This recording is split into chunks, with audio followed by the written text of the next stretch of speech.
So I'm going to give you 2 questions that is going to help your audience as they brainstorm the goals that they want to set for 2025. The first question is, when you think of 2025, what do you want more of? What do you want more of? And the second, what do you want less of? And so if our listeners take the time before they feel the need to set the goals and get them like cemented and finish their plans and do some of that reflection work, it's going to be really interesting what starts to come out for you. Welcome to the Kick It Open podcast, where we bring you compelling stories from the wealth management industry and insights on achieving personal success. I'm your host, Shelby Nichol. And I am delighted today to welcome Kristin Burke to the podcast. I have been a very big fan of Kristin's work ever since I discovered it. And she is a goal achievement coach. I just love those words of goal achievement. So Kristin started coaching advisors at one of the leading firms, especially for new advisors in our industry, back in 2009, and felt the calling to have her own business, and finally took that leap in 2019 when she started her personal coaching business. She's also a podcast host. Her podcast, Elite Achiever, is one that I listen to nearly every week. She's also a mom, a wife, a yoga enthusiast, a runner. You can just see that goal setting coming through even in her hobbies. So welcome, Kristin. I'm delighted to have you here. Shelby, thank you so much for having me. I have been looking forward to our conversation for the last couple of weeks, and I can't wait to share some goal achieving and goal setting insight with your audience. Oh, fantastic. And isn't it fun now for you to be on the other side of the mic? It is. So it feels almost more nerve-wracking being on this side. And I think that's probably because I'm not as in control as much as I am when I'm hosting an episode. And I feel I feel a sense of responsibility because I know how much work goes into coming up with the episode idea and producing the episode. And so I feel a lot of pressure to deliver a lot of value today. That's how I always feel when I'm on the other side too. And I know you're going to just slay it, as I still love to say. I think that word's outdated, but I still love it. So tell us a little bit about your journey in wealth management. I gave a quick overview, but how did you become a coach to financial advisors?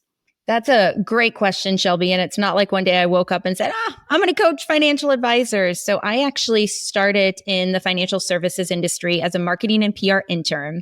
And then I moved with my now husband out to LA in 2009 is when we made the move out here to LA. And so that was when I transitioned away from marketing and I moved into training and development and coaching. And it was, I'll say at the time, it was a little awkward because I was in my mid-20s at the time. And, I was coaching some of these advisors that were career changers. They're 50 years old coming in and I'm asking them, hey, how many phone calls did you make yesterday? And are you going to be able to achieve your goals? But I think that really helped me grow a lot of skill set as a coach. But ultimately, that's where I fell in love with coaching and developing advisors. And so my journey in financial services took a couple different pivots. I moved into recruiting. I built a college internship program. I actually moved cities with the company. And then I ultimately landed back in that advisor development space and thought I was going to grow my leadership journey in financial services, had a really big vision, wanted to run a firm, run an office. And I raised my hand for an opportunity and I didn't get it. And that, Shelby, was such a blessing in disguise. If you would have asked me, 5 years ago, I probably wouldn't have been able to say that. But now I realize that was the event that I needed to happen for me to truly honor the calling on my heart and become a coach.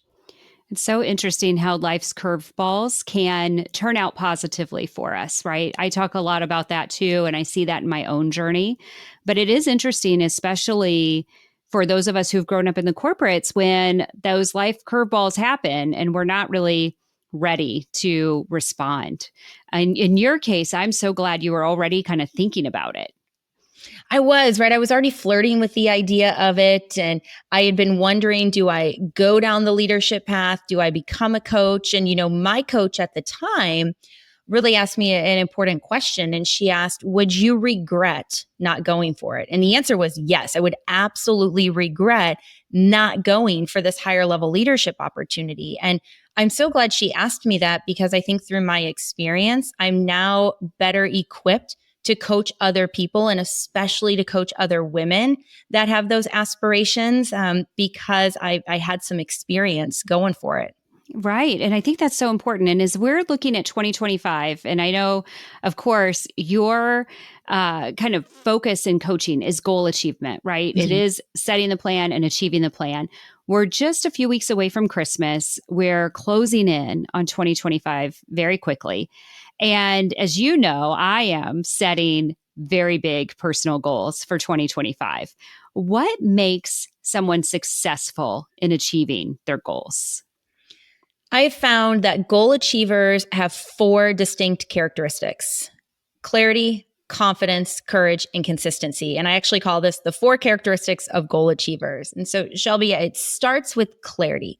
Goal achievers know what they want and why they want it. So I think, especially in this day and age, we can fall victim to setting a goal because someone else is doing it. We see something on social media. We think it's the goal we should be setting. Or something that I find a lot of advisors will do is they set a goal in 2024, they didn't hit it, so they automatically reset that as the goal for 2025 because they think that they should. And really, goal achievers have this extreme amount of clarity. They know what it is they want, they know why they want it, and there's a deeper meaning, a deeper connection to achieving that goal. Then they also have confidence. And I'm not saying that goal achievers are confident right out of the gate. They have to work on growing their confidence just like you or I do. But confidence on the goal achievement journey shows up as when who you think you are aligns with action in order to achieve your goals. And I think we get stuck where we think too much. We might ruminate in the past, or we might have a lot of fear. We might worry. And so we limit ourselves with what it is that we can achieve or not achieve. And then goal achievers are also courageous. So they're able to take action despite feeling that fear. And so I think that's one thing that I really had to learn is I used to think that successful people, there was just something different about them. They were able to take all this action, achieve all these big goals because they weren't fearful. And that wasn't true. They did it despite feeling that fear. And so courage is really important on our goal achievement journey, because in order for you to achieve big things, like you said, I have big personal goals in 2025, you're probably going to need to do things that you've never done before. And then that leads us to consistency. And I think a lot of times goal achievers, they'll start taking that courageous action, and then maybe they don't get the result they want, or it's harder than they thought, and they stop. And so consistency on our goal achievement journey is repeating the actions and habits and behaviors that lead to goal achievement. And we're doing it not for perfection, but really to make progress. And so I see that happen a lot with advisors, is they'll fall out of pace with their activity one week, and then they just kind of like give up. And they're like, what's the point? I'm not going to achieve it. Well, no. The point is let's just get back after it tomorrow. It's a new day and a new chance for you to succeed. There's so many things that we could talk about in the 4 C's. Yes. One of them that I want to start with is the idea of clarity, though, because I feel like sometimes I try personally to get all my ducks in a row, to have every nth degree thought out before I take action. Talk about how to find the right balance there. That is such a good question. And I think especially as women, we feel the need to have this perfect plan before we start taking action. But what really can start to happen is as you start taking action, the plan becomes even more complete. And so I think that you get yourself to where you're about 75 to 80% of the way there. And then you start taking that first action and just trust that the rest of the pieces are going to fall into place. And so I went through this last year. So I built my course, Goal Setting Success, last year. And I was really, really scared and nervous to do it, and told myself all of these stories that were not true. Like, I'm not a course creator. I'm not in online marketing, like all this stuff to keep me stuck.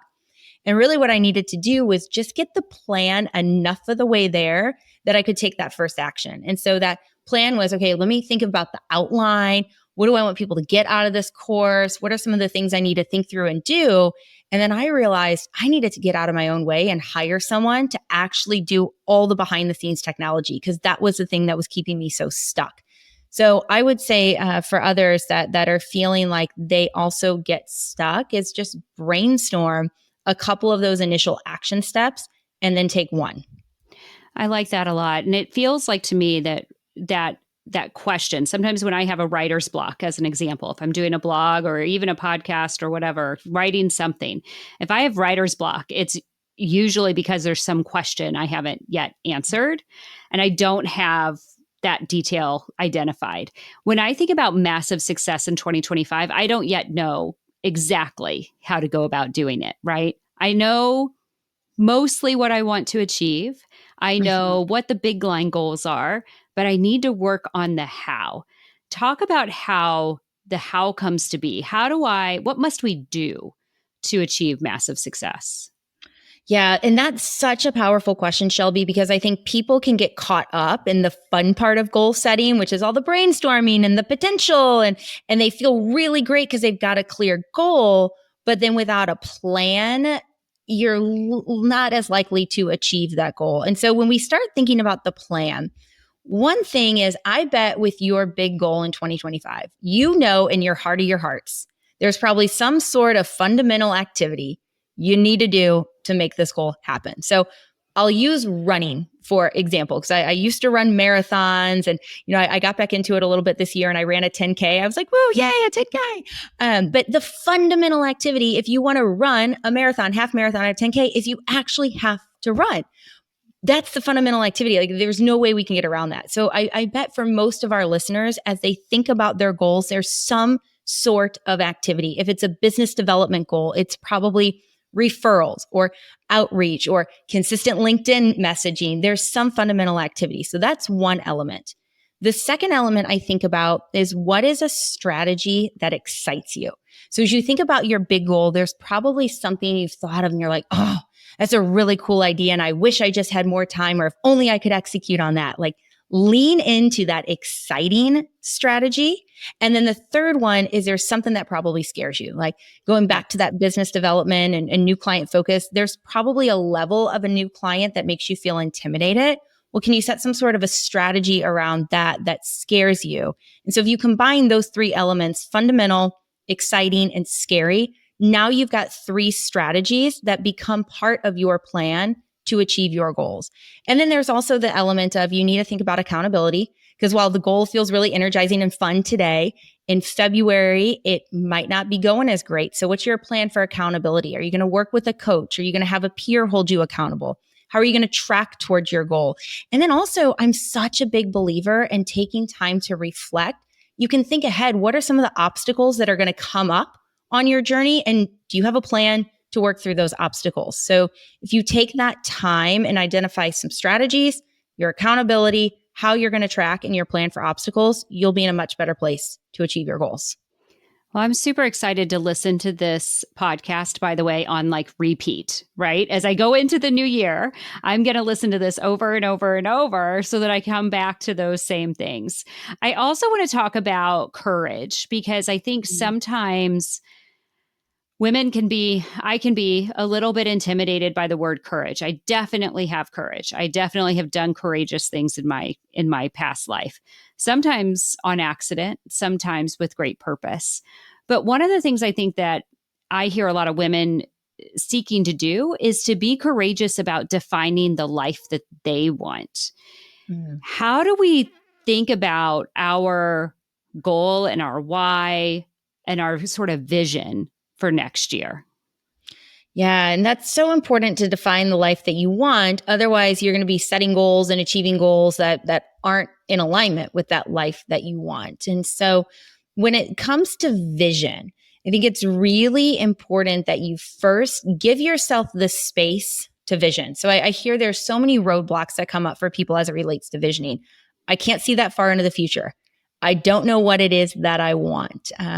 What if what I write doesn't come true? And these are all fear-based blockers that are getting in our way. And if you truly gave yourself, even if it's 15 minutes with your favorite cup of coffee or tea or sparkling water, and you sit down with your journal and you just write, what excites me 5 years from now? What does my life look like? What do I want to achieve in business? I think you're going to be really surprised at what starts to come out of you and what starts to pour out of your heart. Where we're challenged right now is I think we see so much of the life we should build on social media. Or if you're working in a big firm, that there's a lot of recognition and tracking and accolades, and that might not be the life that you want. So I know for a lot of advisors, there's this push and this pull between a lifestyle practice and building an empire. And they both have their benefits and they both have their cons. And I think it's really important that you get clear which direction it is that you want to take your practice or your business. Yeah, I think that's so important. And I see that that back and forth with advisors. But I also see it, especially with women advisors, that vision for what I want to achieve may change over time. Yes. There might be, my kids are really tiny. I want to make sure I have a really nice lifestyle, right? To use that word again, but that work-life balance is really important to me.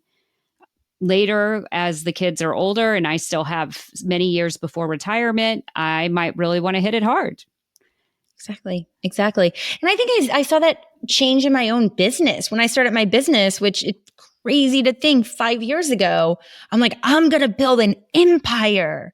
And now that I'm in it, what I love is that I can walk my daughter to school, or I can pick her up from school. Or if, we want to get away for the weekend as a family, like those are elements that are really important to me. And I think that it has just shifted and grown and changed the more I've learned about myself and what's important. And I think I'm in a space right now in my own business where it's less about the ego and the recognition, and it's more about doing work that energizes me, making a massive impact, and getting to enjoy time doing things I want to do outside of the business. Yeah, I'm really interested in that. Work 30 hours a week, several weeks off in the summer. One of my massive goals for next year is to take the month of July off entirely, or pretty close maybe, and travel quite a bit with the family. So that's something like I am trying to build into my year. I am struggling with how big of a business and group do I want to build. That's something that's on my mind. I know a lot of advisors go through the same thing, right? Do you want to build that empire? Do you want to be a solo practice or a small practice? Or do you want to be a larger practice with 5 or 10 or more advisors on the team?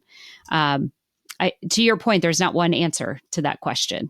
No, there's not. And I think as you start taking action in whatever direction makes the most sense to you today, you're going to get more clarity. Like I've worked with advisors who wanted to build a really big team in practice, and they get a couple of those team members and they're like, oh, whoa, this is like not bringing me as much joy as I thought. And then I've worked with other advisors who it's kind of happened more, it's just happened more by chance and they're loving it. And so I think it's just a matter of, do you want, like, what level of impact do you want to make and how do you want to make that impact? Because you can make impact in both ways, but it just is going to look very different if it's on a big team or if you are a solo practitioner.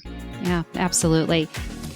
Hey everyone, Shelby here. Have you ever had a great conversation with a colleague or girlfriend and you leave with an energy boost of inspiration, ready to fight another day?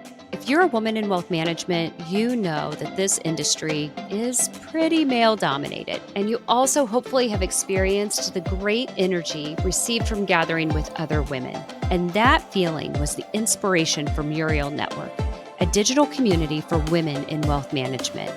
Learn more at murielnetwork.com. MURIEL network.com.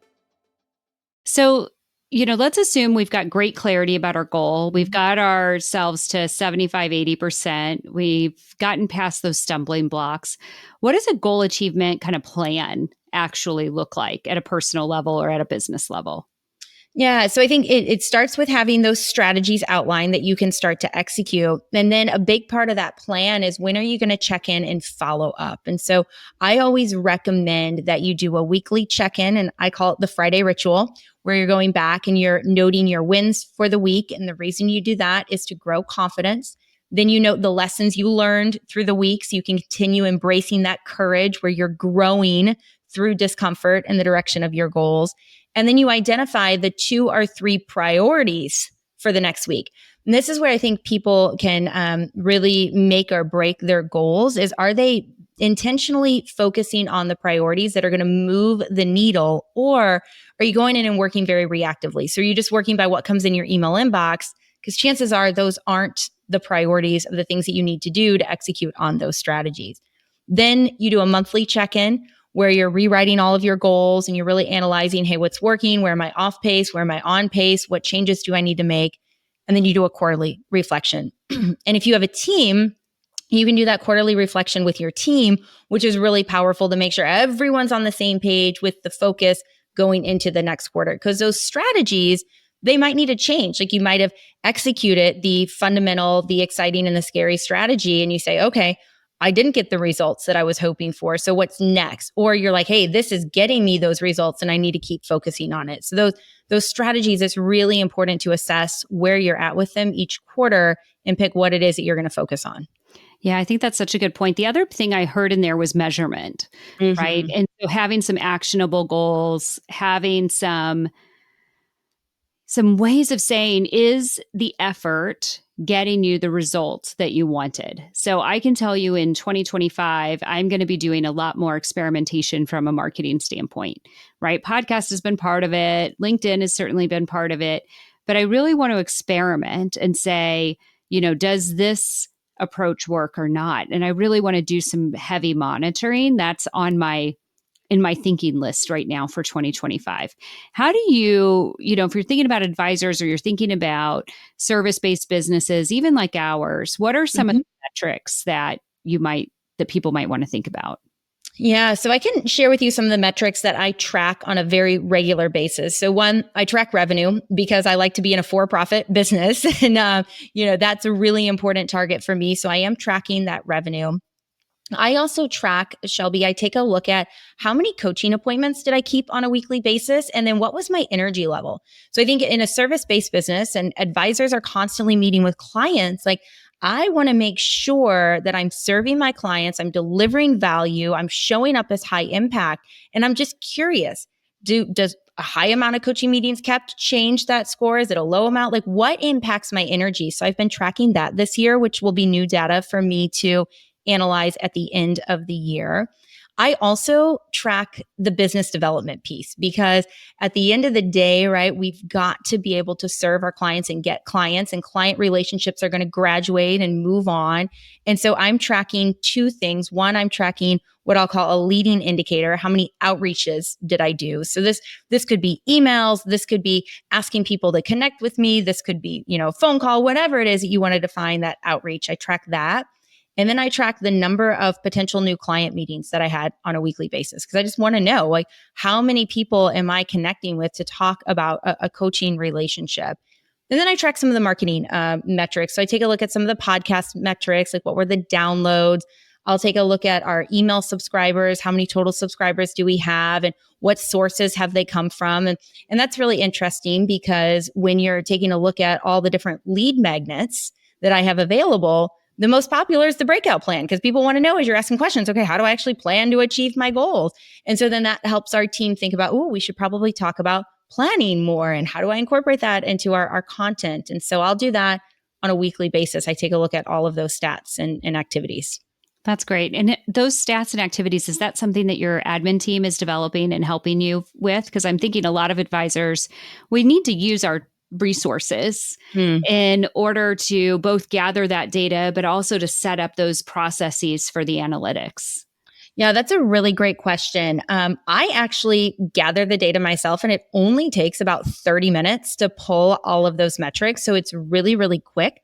But I know some advisors, especially if they're with a big firm, they probably have some sort of a CRM and software, and they'll have their teams bring that to a weekly meeting. And so they can dive in and check those analytics. But I'll say, Shelby, my team helps execute. So my team helps with a lot of the podcast coordination and making sure that things are happening on the back end with the podcast, or they help with a lot of the social media. And so a lot of the numbers I'm looking at are a result of what the team is actually doing. Got it. That's great. And I appreciate that so much. And I'm glad we've had a good bit of conversation around the plan and how to develop that plan. We've talked about reporting and being accountable to yourself, right? And looking at those metrics. What about accountability partners? What is it that you see in terms of advisors? Like, when do they come and get a coach, and what's driving them towards getting a coach like you to work with?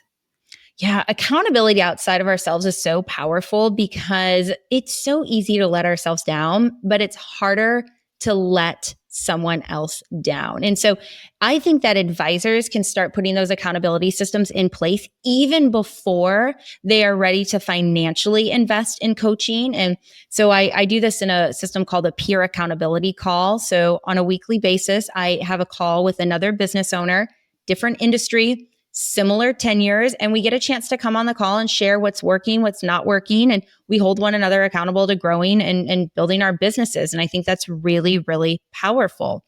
And then as it relates to coaching, a great time for an advisor to partner with someone like me is when they're established in their business and they're ready for that breakout performance. So they know that financial advising is the right career for them. They're not in those early phases where there's a lot of doubt and frustration and did I do the right thing? But they're like, no, they know in their heart of their hearts that this is for them. Doesn't mean it's always easy. Doesn't mean it's going perfectly, but they know like this is where I'm meant to be. And they are ready for that coach to come in and help them up level and execute on their vision. And that's really the value that I bring, is helping people execute on what it is that they want to achieve, where it is they want to go, and then also being a strategic partner. I think a lot of times business owners, they need someone to bounce ideas off of. It can be very, very lonely. And so I love when we're having coaching sessions and we're brainstorming an advisor's idea or a client's idea, and I'm helping them figure out, okay, here's like step one and what you need to do, and here are things to look at. I think that's a lot of fun.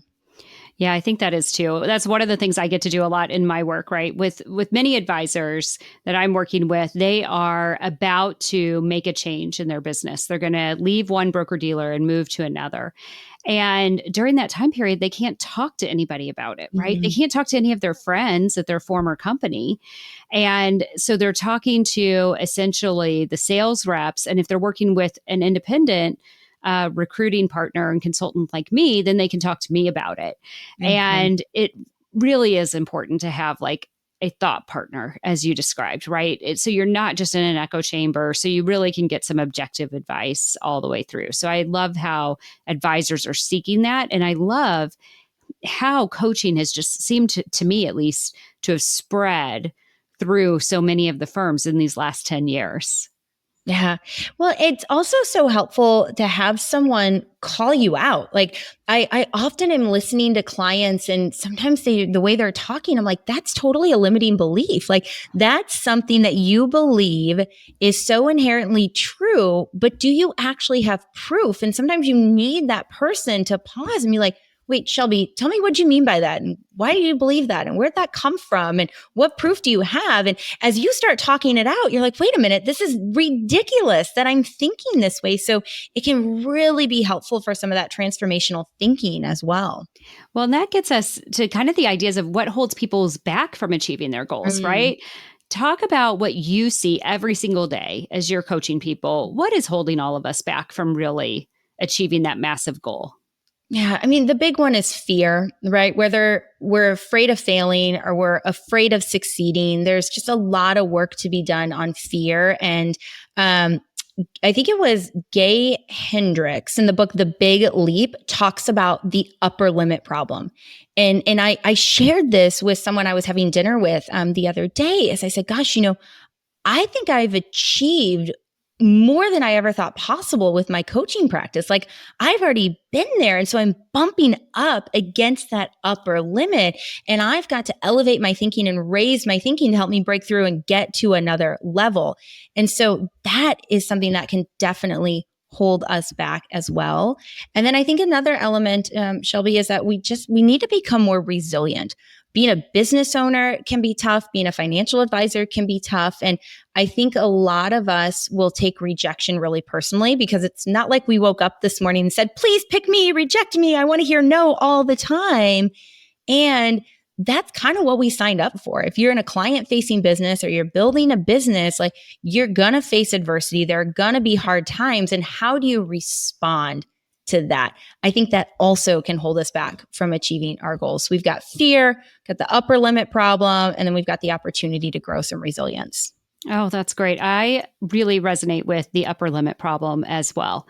You know, as somebody, I was lucky I had a career I could never have dreamt of. You know, when I was a child, being, growing up in a small town of 900 people, I couldn't have dreamt of what I got to do in my corporate career. But I definitely have an upper limit problem, and I'm trying to think through that right now. All right, we are coming up kind of closer to the end of our time. What are two very practical takeaways for our audience related to goal achieving, things they should be thinking of as they get ready for 2025? Okay. So I'm going to give you two questions that is going to help your audience as they brainstorm the goals that they want to set for 2025. The first question is, when you think of 2025, what do you want more of? What do you want more of? And the second, what do you want less of? And so if our listeners take the time before they feel the need to set the goals and get them like cemented and finish their plans and do some of that reflection work, it's going to be really interesting what starts to come out for you. So that's one thing. I would encourage you to spend some time reflecting, what do you want more of and what do you want less of as you think of 2025? And then the other thing, and this is kind of connecting to plan, and we talked a lot about like the strategies, the accountability, the tracking. How do you need to grow in 2025 to achieve your goals? So there's an element that's, some organizations call it a personal development plan, but if you think about what you want to achieve in the new year, are there different skill sets you need to build? Is there a different mindset you need to have to achieve these goals? Who do you need to be spending time with? Who are you surrounding yourself with? What are the books you're reading? What are the podcasts you're listening to? So being really intentional with how you want to grow in the new year, I think is going to be an important part of your planning as well. Oh, those are great. Just gold. Thank you so much. All right. So I always close, or I've started recently closing with 5 questions. Do you remember years ago, and I think maybe they still do it, Vogue would do these like walk around the house with Sarah Jessica Parker or whomever and ask all the questions, right? Very quick hit answer stuff. Sure. That's what we're going to do. All right. What's your favorite app on your phone right now? Chat GPT. Oh, for sure, right? What is a fun activity you enjoy doing with your daughter? Going to Disneyland. You guys just did that. I saw some photos. Did that. Yeah, so that was like very top of mind for me. It was so much fun. Yes. What do you say to encourage someone who is considering taking that giant leap in their life? What is the worst that can happen? And what is the best that can happen? And when you explore those two answers, you are often going to find that the biggest fear lies in not taking that leap. Oh, that's fantastic. All right. What's one thing you've always wanted to learn, but you haven't had a chance to do so yet? How to be a better cook. Like I try this cooking thing, and I swear I'm getting so sick of pizza and pasta because it's so easy, and I just have not dedicated the time to like really do it. Oh, yes. Okay. What's one quality, because you work with advisors all the time, what's one quality that sets successful financial advisors apart from others?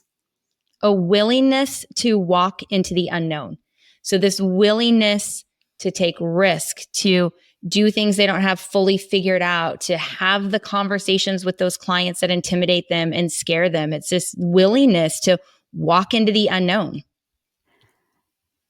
I have never heard that answer from someone yet. And I love it because I love the power of the possible, right? Mm-hmm. And that's what you're saying. It's like, what is possible and how can you walk into the unknown?